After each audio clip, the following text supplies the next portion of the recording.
மக்களே, நீங்க ஆவலுடன் எதிர்பார்த்துட்டு இருந்த நைட் ஷோவோட ஃபர்ஸ்ட் டே ஃபர்ஸ்ட் எபிசோட். நான் பவானி ஸ்ரீ, இவங்க சங்கவி.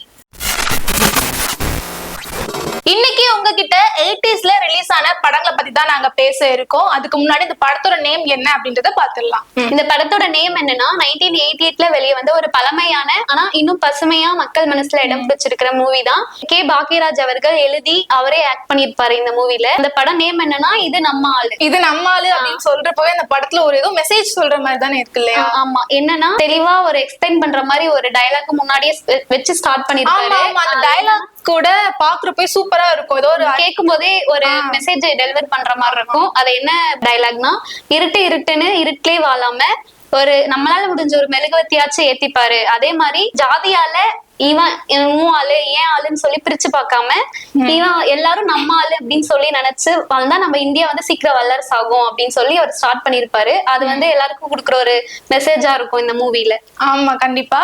இப்போ படத்துக்கு எப்படி ஒரு ஹீரோ ஹீரோயின் முக்கியமோ அதே மாதிரி படத்துல இருக்கக்கூடிய ஒவ்வொரு கதாபாத்திரங்களுமே முக்கியம். இந்த படத்துல நிறைய கதாபாத்திரங்கள் வந்து சூப்பரா நடிச்சிருப்பாங்க. அதுல ஆட்சி மனோரமா கூட சூப்பரா நடிச்சிருந்தாங்க. ஆட்சி மனோரமா அப்புறம் சோபனா அவர்கள் வந்து இந்த படத்தோட ஹீரோயினாவும், ஆட்சி மனோரமா ஹீரோவோட அம்மாவாகவும், அதே மாதிரி இன்னும் முத்துக்குமரன் இந்த மாதிரி நிறைய கேரக்டர் வந்து நிறைய பேசும் பொருளா அந்த படத்துல இருந்தது. இந்த படத்தோட ஒரு ஒன் லைன் வந்து ஷார்ட்டா பாத்துடலாம். அப்பதான் ஸ்டோரிக்குள்ள போறதுக்கு முன்னாடி என்ன கருத்து அப்படின்றத நான் பார்க்க முடியும். இந்த படத்தோட ஒன்லைன் என்னன்னா, சிச்சுவேஷனால இவர் வந்து வேற ஜாதி வேஷம் போட்டு அதனால வர பிரச்சனைகளும் அதனால வர கலவரங்களும் அதை எப்படி அவர் எளிமையாவும் ஃபேஸ் பண்றாரு, எளிமையாவும் எப்படி காமெடியாவும் கொண்டு போறாரு அப்படின்னு சொல்லிட்டு நம்ம போக போக இந்த மூவி தெளிவா பார்க்கும்போது அதை பார்ப்போம். படத்தோட ஸ்டோரிக்குள்ள வந்து நம்ம இப்ப போயிடலாம். சோ படத்தோட ஸ்டார்டிங்கே வந்து அவரு ஊர்ல இருந்து சென்னைக்கு வரதா ஸ்டார்ட் பண்ணிருந்தாங்க. அது எப்படின்னா, அவரோட ஹீரோட நேம் வந்து கோபால்சாமி. இந்த மூவில அவர் வந்து அம்மாக்கு வந்து 6 மாசத்துல கண் அறுவை சிகிச்சை பண்ணணும். அதுக்காக அவருக்கு வந்து 10,000 ரூபாய் தேவைப்படுது. அப்போ 10,000 ரூபான்றது ரொம்ப பெரிய விஷயம். சோ அதனால அவர் வந்து அப்பா வந்து நீ வந்து படிச்சுட்டு வேலைக்கு போல, அதனால அப்படின்னு சொல்லி திட்டிட்டு இருக்காரு. நீ வந்து குலத்தொழிலுக்காக வந்துரு, நீ படிச்சுட்டு வீட்டுல சும்மா இருக்க அப்படின்னு சொல்லி பேசிட்டு இருக்கும்போது, ஏன்னா அப்பெல்லாம் ஒரு பிரிவுக்கும் வந்து ஒவ்வொரு வேலை இருக்கும். சோ அந்த மாதிரி அந்த வேலைக்கு கூப்பிடும் போது, இல்ல நான் வந்து இவ்வளவு படிச்சிருக்கேன், அந்த வேலை பாக்குறதுக்கு நான் வரமாட்டேன் அப்படின்னு சொல்லிட்டு ஒரு 50 ரூபாய் மட்டும் கொடுங்க, நான் கடைசியா நான் ஒரு 6 மாசத்துல போய் 10,000 ரூபாய் கொண்டு வரேன் அப்படின்னு சொல்லி சபதம் போட்டுட்டு சென்னைக்கு வந்து அவரு கிளம்பி வந்துடுறாரு. சண்டை போட்டு வந்துடுறாரு. இங்க வந்ததுக்கு அப்புறம் அவருக்கு வந்து சாப்பிடறதுக்கு வேலை இல்ல, சாப்பிடறதுக்கு எதுவும் இல்ல, தங்கறதுக்கு இடமும் இல்ல. கோயிலே தங்கிட்டு கோயில்ல கொடுக்குற பிரசாதத்தையே வந்து அவர் வந்து சாப்பிட்டுட்டு ஒரு 1 வீக் ஓட்டிடுறாரு. அப்ப வந்து ஒரு பையனுக்கு ஒரு ஐயர் வந்து ஒரு பூணூல் போட்டு விட்டு சுண்டல் விக்க அமைச்சத அவர் பாப்பாரு. இவரும் போய் அவர்கிட்ட சரி படிச்சிருந்தாலும் பரவாயில்ல சுண்டல் விக்கலாம் அப்படின்னு சொல்லிட்டு போய் அவர்கிட்ட கேட்கும் போது, அவரு வந்து நீ வந்து பிராமணரா வேஷம் போட்டாதான் நான் வந்து சுண்டல் விக்கிறதுக்கு அலோவ் பண்ணுவேன் அப்படின்னு சொல்லும் போது இவருக்கு வந்து மனசாட்சி கேட்காது. சோ நான் ஏன்னா அவர் வேற கேஸ்ட்னால அந்த பிராமணர் நான் வேஷம் போட மாட்டேன் அப்படின்னு சொல்லிட்டு அவர் வந்து வேணான்னு சொல்லிட்டு இருந்தாலும் அவருக்கு பசி தாங்க முடியாது. ஒரு அடுத்த நாள் வந்து போய் பரவாயில்ல ஆபத்துக்கு எதுவும் பாவம் இல்லை அப்படி சொல்லிட்டு அடுத்த நான் பிராமணரா வேஷம் போட்டு வரேன் அப்படி சொல்லிட்டு அவர் வந்து அதை அக்செப்ட் பண்ணிட்டு வேஷம் போடுறாரு. அந்த டைம் கூட வந்து அவர் அந்த விநாயகர் முன்னாடி போயிட்டு சொல்லிட்டு இருப்பாரு. விநாயகர் முன்னாடி போய் கேட்டு பெர்மிஷன் கேட்பாரு. ஆமா, நான் வந்து இந்த மாதிரி நான் பண்றது தப்பு தான், ஆனால் ஒரு வழி இல்ல, நீ தப்பா எடுத்துக்க மாட்டே கடவுளே அப்படின்னு சொல்லிட்டு அவர் அந்த பூணூல் நீ அமைதியா இருக்க, அப்ப நான் மௌனம் சம்மதத்திற்கு அறிகுறி நான் எடுத்துக்கிறேன் அப்படின்னு சொல்லிட்டு அதை ஒரு காமெடியா எடுத்துட்டு போயிருப்பாரு. அப்புறம் அவரு போட்டு வரும்போதுதான் இவருக்கு வந்து ஒரு பெரிய ஆப்பர்ச்சுனிட்டி கிடைக்கும். அப்பதான் ஹீரோயோட அப்பா வந்து ஒரு யாகம் வந்து அரேஞ்ச் பண்ணிருப்பாரு. ஒரு பிராமணர், அவரை பத்தி இந்த இடத்துல ஒரு இது சொல்லி ஆகணும் கண்டிப்பா. அவர் வந்து ஒரு எளிமையா இருக்கிற ஒரு ஹானஸ்டான ஒரு பர்சன். அப்படி இருந்தாலும் அவரோட ஜாதிக்காக அவர் வந்து என்ன வேணா பண்ணுவாரு. பின்பற்றதுக்காக வேதங்கள்ல சொல்லி இருக்கிற இதை பின்பற்றதுக்காக அவர் என்ன வேணா பண்ணுவாரு. ஏன்னா ஒரு சீன் கூட காமிச்சிருந்திருப்பாங்க இல்லையா, அவர் வந்துட்டு வந்து இந்த லோவர் கேஸ்ட்ல இருக்க பீப்புளுக்கு வந்து ஹெல்ப் பண்ணுவாரு. இருந்தாலும் அவர்கிட்ட இருந்து ஒரு துண்டு கீழே விழுந்தப்போ வந்து அதை பையனை எடுக்க விட மாட்டாரு அவரு இல்லையா. எடுத்துட்டு வந்து கொடுத்தா அதை வந்து அக்செப்ட் பண்ணிக்க மாட்டாரு. ஏன்னா வேற கேஸ்ட் அவன் தொட்டுட்டதுனால அதை நான் தொட மாட்டேன் அப்படின்னு சொல்லி அவரு நினைப்பாரு. அதுக்கப்புறம் ஹீரோ வந்து அந்த யாகத்துக்கு கூப்பிடுறாங்க. ஒரு ஆள் கம்மியா இருக்காங்க. கூப்பிடும்போது அவர் வந்து அப்பவும் சொல்லுவாரு, எனக்கு வந்து மந்திரம் எல்லாம் சொல்ல தெரியாது, நான் வரமாட்டேன்னு சொல்லும்போது, இல்ல நீங்க ஸ்வாஹா மட்டும் சொல்லுங்க, ஸ்வாஹா ஸ்வாஹா சொல்லுங்க அப்படின்னு அந்த ஒரு காமெடி நல்லா இருக்கும். அது ஆக்சுவலா ஸ்வாஹா மட்டும் சொல்லுங்க, மீதி எல்லாம் நாங்க பாத்துக்கிறோம் அப்படின்னு சொல்லி 25 ரூபாய் ஸ்வாஹா சொன்னா 25 ரூபாயா அப்படின்னு சொல்லிட்டு இவரும் போயிடுவாரு. அப்புறம் போயிட்டு அந்த யாகத்துல கலந்துக்கும் போது இவரு தப்பா மந்திரம் வாசிக்கிறத வந்து அவரோட ஹீரோயினோட அப்பா கூட சொல்லுவார் இல்லையா, நிப்பாட்டி நீங்க கணபதி ஹோமம் சொல்லுங்க அப்படின்னு சொல்லி ஹீரோ சொல்லும்போது இவர் தப்பா சொல்லுவாரு. அப்புறம் கூப்பிட்டு விசாரிப்பாரு, ஏன் நீ மந்திரம் தெரியாம இங்க வந்த அப்படின்னு சொல்லி விசாரிக்கும் போது இவர் வந்து நான் படிச்சு முடிச்சுட்டு வேலை இல்லாம இங்க வந்து அம்மாவோட ஆபரேஷனை பத்தி எல்லாம் சொல்லும் போது அவரே வந்து ஒரு வேலை கோவில்ல வந்து கிளர்க் வேலை வாங்கி கொடுப்பாரு. வாங்கி கொடுத்துட்டு கவர்மெண்ட் வேலை இது வாங்கி கொடுத்து அவரும் சாப்பாடு போட்டு அங்கேயே ஒரு கெஸ்ட் ஹவுஸ்ல தங்க வச்சுப்பாரு. ஆனா இதுல பாத்தீங்கன்னா சங்கவி எவ்வளவு ஒரு நம்பிக்கை இல்ல, அவருக்கு வீடு இல்லைன்னு சொன்னோட அவர் வீட்டுக்கு பின்னாடியே வந்துட்டு அவருக்கு ஒரு இடம் அமைச்சு கொடுத்து அவரு இருக்க வைப்பாரு இல்லையா. ஆமா. அப்புறம் 1 வீக்ல தான் அந்த வேலை கிடைக்கும் அப்படின்னு சொல்ற வரைக்கும் அது வரைக்கும் அவங்க வீட்லயே சாப்பாடு எல்லாம் கொடுத்து பாத்துக்க சொல்லுவாரு. இவரோட இன்னசென்ஸும் இவரோட கதையும் கேட்டு ஹீரோயினுக்கு வந்து இவர் மேல காதல் வந்துரும். இப்பதான் மக்களே ஹீரோயினோட என்ட்ரி வந்து ஸ்டார்ட் ஆகுது. லவ் அப்படித்தானே ஸ்டார்ட். அப்பதான் அப்புறம் அவங்களுக்கு அப்பதான் காதல் வளர ஆரம்பிக்குது. அவங்கள அவர் இம்ப்ரெஸ் பண்றதுக்காக சமைச்சு கொடுக்கறது. ஆமா, அதெல்லாம் கூட வரும்ல சங்கவி. என்ன அப்படின்னா ஹீரோயின் தான் வந்து பாயாசம் வடெல்லாம் வந்து ஹீரோக்காக சமைச்சு வச்சு அவங்க வந்து இமேஜின் பண்ணிட்டு இருப்பாங்க. இத வந்து ஹீரோ சாப்பிட்டுட்டு நல்லா இருக்கு சொல்லுவாரு அப்படின்னு சொல்லிட்டு. ஹீரோயின் மட்டும் இம்ப்ரெஸ் பண்ண மாட்டாங்க, ஹீரோயினோட அம்மாவும் இம்ப்ரெஸ் பண்ணுவாங்க. ஆமா, ஏன்னா இவர் என்ன சொல்லுவாரு, நீங்க வந்து இன்னும் எங்க இருக்கீங்க அப்படின்னு சொல்லி அவரும் இம்ப்ரெஸ் பண்ணுவாங்க ஃபர்ஸ்ட். அதனால ஹீரோயினோட அம்மா வந்து ஹீரோ இம்ப்ரெஸ் பண்றதுக்காக இது பொண்ணு சமைக்கல, நான் தான் சமைச்சேன், பொண்ணு ஹீரோயின் சமைச்சிருந்தது நான் தான் சமைச்சேன்னு சொல்லி மாமியாரும் சொல்லுவாங்க. அப்புறம் போக ஒரு இசை போட்டி வந்து நடக்கும். அதுல வந்து 2500 ரூபாய் வின் பண்ணா கிடைக்கும் அப்படின்னு சொல்லி போட்டிருப்பாங்க. அதுல இவரு போய் பேர் கொடுத்திருப்பாரு. அங்க கொடுத்துட்டுனா அதுக்கு ஆப்போசிட்ல பாடுறது வந்து ஹீரோயின் வந்து அவங்க வந்து முறையா வந்து மியூசிக் எல்லாம் படிச்சிருப்பாங்க. இவர் வந்து சும்மா கேட்டு வெளியே பாடுறதை கேட்டுதான் இவர் வந்து பாடுவாரு. அப்புறம் அப்பதான் தெரியும் இவங்க வந்து மியூசிக் வந்து படிச்சிருக்காங்க அப்படின்னு சொல்லிட்டு அவருக்கு தெரியும். போட்டியில 2 பேரும் நேம் ஆப்போசிட்ல அவங்க ஹீரோயின் தான் நேம் கொடுத்திருக்காங்க. அப்ப வந்து ஹீரோயின் கேக்குறாங்க, உனக்கு தெரியாது இல்ல நீ ஏன் கொடுத்திருக்க அப்படின்னு கேட்கும்போது, இல்ல 2500ன்றது எனக்கு பெரிய அமௌண்ட், அதுல இருந்து அமௌண்ட் கிடைச்சதுன்னா நான் வந்து அம்மாவுக்கு வந்து சீக்கிரம் கண் ஆபரேஷன் பண்ணிடுவேன் அப்படின்னு சொல்லி சொல்லும் போது அது பார்த்துட்டு அவளுக்கு இன்னுமே ஃபீல் ஆகுது ஹீரோயினுக்கு. அப்புறமா 2 பேரும் போட்டி நடக்குது. ஹீரோயின் தான் நல்லா பாடுறாங்க, இருந்தாலுமே அவங்க வந்து அந்த போட்டியில இருந்து வாபஸ் வாங்கிடுறாங்க. ஆனா அது வந்து ஹீரோக்கு தெரியவே தெரியாது. ஹீரோக்கு எப்ப தெரியும்னா பாட்டுலாம் பாடி முடிச்சு வின் பண்ண அப்புறம் தான் தெரியும். அப்புறம் அவங்க வந்து 2500 வின் பண்ணிட்டு போயிடுவாங்க. அப்பதான் எல்லாருக்கும் அவருக்கு வந்து கிளியரா தெரிய ஆரம்பிக்கும் ஹீரோயின் வந்து லவ் பண்றாங்க அப்படின்னு சொல்லிட்டு. அதுக்கப்புறமா இவர் வந்து அதுல இருந்து விலகி போக ஆரம்பிச்சிருவாரு. ஏன்னா அவர் வேற கேஸ்ட்ன்றதுனால அவர் அக்செப்ட் பண்ண மாட்டாரு. உடனே இவர் என்ன சொல்லுவாருன்னா, எனக்கு வந்து வேற பொண்ணு கூட கல்யாணம் ஆக போகுது அப்படின்னு சொல்லி சும்மா போய் சொல்லுவாரு. போய் சொல்லும் போது அதை வந்து அவங்க கண்டுபிடிச்சிருவாங்க. கண்டுபிடிச்சிட்டு 2 பேரும் ஒரு ஆர்குமெண்ட்ஸ் இல்ல டைரியை நான் பார்த்தேன், டைரியில வந்து எனக்கு பிடிச்ச மாதிரி தான் நீ எழுதி வச்சிருக்க, அப்ப இதுக்கு அர்த்தம் என்ன அப்படின்னு சொல்லி அவங்க 2 பேரும் ஆர்கியூ போயிட்டு இருக்கும்போது அவங்க பேரண்ட்ஸ் வந்து அதை பாத்துருவாங்க.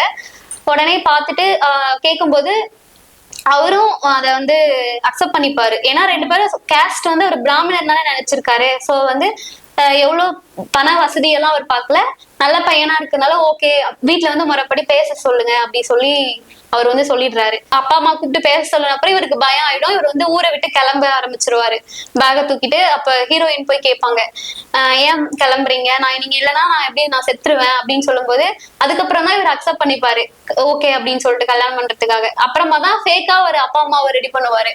ஃபேக்கா ரெடி பண்ணி அப்புறம் கல்யாணம் எல்லாம் அரேஞ்ச் பண்ணி கல்யாணம் ஆயிடும். கல்யாணம் ஆனதுக்கு அப்புறம் ஒரு அன்எக்ஸ்பெக்டட் ட்விஸ்ட். அப்பதான் ஒரிஜினல் அப்பா அம்மா வந்து அவரை பாக்குறதுக்காக அப்ப வருவாங்க. கரெக்டா வரும்போது அவங்க பையன் வந்து தெரியாம கல்யாணம் பண்றத பார்த்து ரொம்ப ஃபீல் பண்ணி அழுதுவாங்க. அப்ப ஹீரோயினோட அப்பாவுக்கு வந்து உண்மை தெரிஞ்சிடும். உண்மை தெரிஞ்சு விசாரிக்கும் போது ஆமா நான் வந்து வேற கேஸ்ட் அப்படின்னு சொல்லிட்டு இவரும் உண்மையை ஒத்துப்பாரு. நீங்க என்ன சொல்றீங்களோ நான் செய்யறேன் அப்படின்னு சொல்லிட்டு இது என் தப்பு தான் நான் என்ன கேட்கும்போது நீங்க வந்து இனிமே கணவன் மனைவியா வாழக்கூடாது அப்படின்னு சொல்லி அந்த அக்னி சாட்சியா அவர் வந்து சத்தியம் வாங்கிடுவாரு. அதுக்கப்புறம் வந்து ஹீரோயின் கிட்டயுமே வந்து சொல்லிடுவாங்க இந்த மாதிரி நீங்க வந்து அவனை போய் பார்க்க கூடாது அப்படின்னு சொன்னதுக்கு அப்புறமா அதை மீறி போயிட்டு ஹீரோயின் பார்க்க போயிருப்பாங்க. ஹீரோ வீட்டுக்கு போயிட்டு பார்த்தது வந்து ஹீரோயினோட அப்பாவுக்கு தெரிஞ்சதுக்கு அப்புறமா அவர் என்ன பண்ணுவார் அப்படின்னா இனிமே வந்து நீ என்னோட பொண்ணே கிடையாது அப்படின்னு சொல்லிட்டு ஒரு குடத்துல தண்ணி எடுத்துட்டு வந்து நான் என்ன நினைச்சேன் சீன் பாக்குறப்போ அவர் மேலதான் அவர் ஊத்திப்பாரு அப்படின்னு நான் யோசிச்சுட்டு இருந்தேன். கடைசியில பார்த்தா ஹீரோயின் மேல அவர் ஊத்தி தலைமொழிவாரு இனிமே நீ என் பொண்ணே இல்ல அப்படின்னு சொல்லி எல்லாரும் முன்னாடியும் முன்னாடி. ஆமா அவர் என்ன திங்க் பண்ணிப்பாருன்னா தன்னோட காஸ்டுக்காக இவர் என்ன வேணாலும் பண்ணுவாருன்னு எல்லாரும் நினைப்பாங்க அப்படின்னு சொல்லிட்டு அதை எல்லாரும் முன்னாடியும் பண்ணுவாரு. நான் அந்த சீன் பாக்குறப்ப என்னத்தமா நினைச்சேன் அவங்க அம்மா வந்து அவங்களுக்கு சப்போர்ட் பண்ணுவாங்க ஹீரோயினுக்கு நினைச்சேன். ஆனா அவங்க அம்மா வந்து எப்படின்னா சப்போர்ட் பண்ணாம நீங்க தண்ணி தூக்கி ஊத்துங்க அப்படின்னு சொல்லிடுவாங்க ஹஸ்பண்ட். அவங்க அம்மாவும் சேர்ந்து வீட்டை விட்டு போங்க அப்படின்னு சொல்லி ஏன்னா அவங்க லவ் பண்ணும்போது அவங்க வந்து அவருக்கு ஹெல்ப் பண்ணுவாங்க. அதனால இப்ப அவங்க அம்மாவும் இப்பவும் ஹெல்ப் பண்ணுவாங்க அப்படின்னு ஹீரோயின் ஆனா அவங்க வந்து ஹெல்ப் பண்ண மாட்டாங்க. அவங்களும் சேர்த்து வீட்டை விட்டு அனுப்பிச்சிருவாங்க. இப்ப அங்க ஹீரோ கிட்ட போனா அவரும் அக்செப்ட் பண்ணிக்க மாட்டாங்க சத்தியம் பண்ணி கொடுத்திருக்கிறதுனால. அப்போ இந்த இடத்துல ஒரு விஷயம் இருக்கு சத்தியம் அப்படின்றது எவ்வளவு பெரிய விஷயமா அப்ப பார்க்கப்பட்டிருக்கு அப்படின்னு. ஆமா. அப்புறம் ஹீரோயின் என்ன பண்ணுவாங்க தனியா ஹீரோ வீட்டு பக்கத்திலேயே ஒரு வீடு எடுத்து அங்கேயே தங்க ஆரம்பிச்சிருவாங்க. அவரோட அப்பா தான் அங்க இருக்கிற மக்களுக்கு எல்லாம் வீடு கட்டி கொடுத்திருப்பாரு முன்னாடி. அதனால எல்லாமே அவங்க வந்து ஃப்ரீயா இவங்களுக்கு வந்து கொடுத்துருவாங்க. வீடு எல்லாமே கொடுத்துருவாங்க. அவங்க வந்து அங்கேயே தங்கி அங்கேயே இருப்பாங்க. அப்புறமா அவங்க கிட்ட ட்ரெஸ் இருக்காது. ட்ரெஸ் எடுக்கிறதுக்காக கடைக்கு போவாங்க. ஆமா இந்த சீன் எனக்கு ரொம்ப பிடிச்ச சீன். ட்ரெஸ் எடுக்கிறதுக்காக கடைக்கு வந்து போவாங்க. போகிறப்ப என்ன ஆகுனா மாமியார் அதாவது ஹீரோவோட அம்மாவும் ஹீரோயினும் வந்து கடைக்கு போயிட்டு இருக்கப்போ 150 ரூபாய்க்கு சாரி கொடுங்க அப்படின்னு சொல்லிட்டு ஹீரோவோட அம்மா கேட்பாங்க. அப்ப அந்த டைம்ல கரெக்டா பார்த்தா ஹீரோயினோட அம்மாவும் அங்க கடைக்கு வருவாங்க. அவங்க வந்து காஸ்ட்லியா புடவை எடுப்பாங்க. அவங்களுக்கு வந்து அந்த கடைக்காரரே பெரிய மரியாதை கொடுப்பாரு. இவங்களே கீழே உட்கார வச்சு சாரி எடுத்து போட மாட்டாரு. அவங்கள வந்து மிரட்டி இவங்க வந்து அவங்க மட்டும்தான் பெரிய நிறைய விலைக்கு வாங்குவாங்களா நாங்களும் வாங்குவோம்னு சொல்லிட்டு 2500 ருபீஸ்க்கு சாரி காட்டுங்க அப்படின்னு சொல்லிட்டு அவங்க கிட்ட பணமே இருக்காது. ஹீரோயின் வந்து வேணாம்னு சொல்லிட்டே இருப்பாங்க. இருந்தாலும் வந்து மாமியார் வந்து இல்ல நீ வந்து வாங்கிக்கணும் அப்படின்னு சொல்லிட்டு நீ இதை எடுத்துக்கோ அப்படின்னு சொல்லிட்டு உடனே பாத்தீங்கன்னா ஒரு கடைக்கு போவாங்க. ஏன்னா நீ பாத்துட்டே இரு நான் வந்துடுறேன்னு சொல்லிட்டு நகையை அடகு வைக்கிறதுக்காக போவாங்க இல்லையா. நகையை அடகு வச்சு பணம் எடுக்கிறதுக்கு வருவாங்க. அந்த டைம்ல ஹீரோயினோட அம்மா வந்து அப்பதான் உண்மையா சொல்லுவாங்க நான் வந்து என் பொண்ணுக்கு சப்போர்ட் பண்ணாம இல்ல என் பொண்ணு இங்கே இருந்தா அவ வாழ்க்கை வந்து கெட்டுரும் அங்க போனா வச்சு சேர்ந்து வாழ்வா அப்படின்னு சொல்லிட்டு தான் நான் வந்து அனுப்பிச்சு வச்சேன். அந்த டைம்ல தான் ஹீரோயினுக்குமே தெரியும்ல அம்மா இதுக்காக தான் அப்படி பண்ணிருக்காங்க அப்படின்னு சொல்லிட்டு. அப்புறம் அவர் வந்து நீங்க வந்து தயவு செஞ்சு வலையில வந்து வாங்கிக்கோங்க கடையில இருந்து அப்படின்னு சொல்லிட்டு வாங்கிட்டு வந்து அவங்களே ட்ரெஸ் எல்லாம் வாங்கி கொடுத்து இப்ப வந்து எல்லாரும் ஒண்ணு சேர்ந்துருவாங்க. என்ன ஒரு பாண்டிங்ல மாமியாருக்கும் மருமகளுக்கும் என்ன ஒரு பாண்டிங்ல சீன் பாக்குறப்போ அப்புறம் ஒண்ணு சேர்ந்து அப்புறம் இவங்க 2 பேரும் சம்பந்தி 2 பேரும் சேர்ந்து பொண்ணும் பையனும் சேர்ந்து சேர்த்து வைக்கலாம் பிளான் போடுவாங்க இனிமே. அப்புறம் ஒரு பஞ்சாயத்துல ஒரு வாய் பேச தெரியாத பொண்ணு வந்து கூட்டிட்டு வந்து இவ வந்து என் வீட்டு நகையை திருடிட்டா குழந்தை கையில இருந்த நகையை திருடிட்டான்னு சொல்லி கூப்பிட்டு வந்து நிறுத்துவாங்க. அப்ப அவர் வந்து விசாரிக்கவே அந்த பொண்ணால பேச முடியாது கையில குழந்தை வச்சிருக்கோம். ஆனா விசாரிக்கவும் மாட்டாங்க. பஞ்சாயத்துல விசாரிக்கவே மாட்டாங்க. விசாரிக்காம அந்த பொண்ணு தலை மட்டும்தான் ஆட்டும். நீ குழந்தை இதை திருடினியா வலையில திருடினியான்னு கேட்கும்போது ஆமான்னு சொல்லி அவ பேச முடியாது. தலை மட்டும் ஆட்டும் போது அவங்களா ஒரு முடிவு எடுத்துட்டு அந்த பொண்ணுக்கு தீர்ப்பு வந்து கொடுக்க போறப்பதான் கரெக்டா ஹீரோ ஒரு என்ட்ரி வந்து கொடுப்பாரு. கொடுத்து அவர் வந்து அவங்களோட லாங்குவேஜ் அவங்களோட சைன் லாங்குவேஜ்ல கேட்பாரு நீ ஏன் அந்த வீட்டுக்குள்ள போன அப்படின்னு கேட்கும்போது நான் குழந்தை அழுதுட்டு இருந்துச்சு பால் குடுக்க போனேன் அப்படின்னு சொல்லி அந்த பொண்ணு சொல்லும். இது இந்த படத்துலயே ஒரு எமோஷனல் சீன்ல. ஆமா. அப்ப குடுக்கும்போது அப்புறம் அவர் சொல்லுவாரு ஏன் அவங்கள கூப்பிட்டு விசாரிக்கும் போது ஏன் பொய்யா புகார் கொடுத்தீங்க அப்படின்னு சொல்லி கேட்கும்போது நாங்க வந்து வேற ஜாதிக்கார பொண்ணு வந்து என் குழந்தைக்கு பால் குடுத்துச்சுன்னா அது வெளியே சொன்னா எல்லாரும் எங்களை அசிங்கமா பாப்பாங்க. இங்க இருக்கிறவங்க எல்லாருமே எங்களை பார்த்து ஒரு மாதிரி பேசுவாங்க. அதுக்கு பயந்துட்டுதான் இந்த பொண்ணு வந்து நாங்க வந்து குழந்தை கையில இருக்கிற வலையில திருடிச்சு அப்படி சொல்லி நாங்க போய் சொன்னோம் அப்படின்னு சொல்லிட்டு அதுல சொல்லி முடிப்பாங்க. அவர் என்னன்னு உண்மை வந்து எல்லாருக்கும் இந்த டைம்ல தான் பாத்தீங்கன்னா அந்த மாமனாரா இருக்காருல்ல ஹீரோயினோட அப்பாவுக்கு வந்து கொஞ்சம் கொஞ்சமா புரிய வரும் ஓகே அப்படின்ற விஷயங்கள்லாம் தெரிய வரும். அப்புறம் அந்த இவர் வந்து கிளர்க் அக்கா வேலை பார்த்திருப்பாருல்ல அந்த கோவில் பூசாரி வந்து அதுல இருக்கிற கோவில்ல இருக்கிற ஒரு சின்ன நகையை வந்து எடுத்துட்டு கவரிங் நகையை மாத்தி வச்சிருப்பாரு. அந்த ஏன்னா அவரோட பொண்ணுக்கு கல்யாணம் வந்திருக்கும், அதனால கல்யாணம் நடந்துட்டு இருக்க டைம்ல தான் போலீஸ் வருவாங்க இல்ல. போலீஸ் வந்து விசாரிக்கும் போது இவரும் கிளர்க்கா இருந்திருப்பாரு. அவர் வந்து முன்னாடி இருந்ததுனால 2 பேரும் விசாரிக்கணும்னு சொல்லுவாங்க. இவர் வந்து அந்த கல்யாணம் நடக்கணும் அப்படின்றதுக்காக பாக்யராஜ் அவர் வந்து நான் தான் திருடினேன் அப்படின்னு சொல்லிட்டு அந்த பழியை ஏத்துப்பாரு. பழியை ஏத்துட்டு அப்புறமா கொஞ்சம் அவர் ஜாமீன்ல வெளியே வந்துருவாரு. வந்ததுக்கு அப்புறம் தான் உண்மை தெரியும். அவரே அந்த கல்யாண டைம்ல அவர் உண்மையை சொல்ல மாட்டாரு. கல்யாணம் முடிஞ்சு ஊரை விட்டு கிளம்புவாரு. அப்ப எல்லாரும் கேட்கும்போது அப்ப அவரே ஒத்துப்பாரு, கொண்டு வருவாரு, எல்லாத்தையுமே அக்செப்ட் பண்ணிப்பாரு. நான் தான் வந்து அந்த நகையை திருடி கவரிங் நகையை இது பண்ணி வச்சேன் அப்படின்னு சொல்லும்போது அப்ப வந்து அவரோட மனசுல வந்து கொஞ்சம் கொஞ்சமா பாக்யராஜ் மேல ஒரு நல்ல அபிப்பிராயம் வந்து வர ஆரம்பிக்கும். அதுக்கப்புறமா தான் பாத்தீங்க அப்படின்னா ஹீரோவோட அப்பாவும் சரி அம்மாவும் சரி அவங்களை சேர்த்து வைக்க ட்ரை பண்ணிட்டே இருப்பாங்க. ஆனா பாத்தீங்கன்னா ஹீரோ வந்து அந்த சத்தியம் பண்ணி கொடுத்துருக்கேன் அப்படின்றதுக்காக அவர் வந்து ஹீரோயின் கிட்ட போகவே மாட்டாரு. அந்த டைம்ல என்ன சொல்லுவாருன்னா, ஹீரோவோட அப்பா வந்து வேற மேரேஜ் பண்ணி வைக்கலாம், எங்களோட குடும்பத்துக்கு வந்து எங்களோட குடும்பத்துக்கு வந்து வம்சமே இல்லாம போயிடும் அப்படின்னு சொல்லிட்டு நாங்க வேற மேரேஜ் பண்ணி வைக்க போறோம் அப்படின்னு ஹீரோயின் கிட்டமே வந்து சொல்லிடுவாரு. ஹீரோயின் அதை பார்த்துட்டு வந்து ரொம்ப மனசுடைஞ்சு போயிடுவாங்க. அப்புறம் என்ன டிசிஷன் எடுப்பாங்கன்னா, அப்பா கிட்டே போலாம் அப்படின்னு சொல்லிட்டு பஞ்சாயத்தை கூட்டிட்டு போயிட்டு அவங்க அப்பா கிட்ட போய் எனக்கு வந்து நீங்க எல்லாருக்குமே வந்து தீர்ப்பு கொடுக்குறீங்கல்ல, எனக்கு தீர்ப்பு கொடுங்க அப்படின்னு சொல்லிட்டு போயிட்டு ஹீரோயின் போவாங்கல்ல.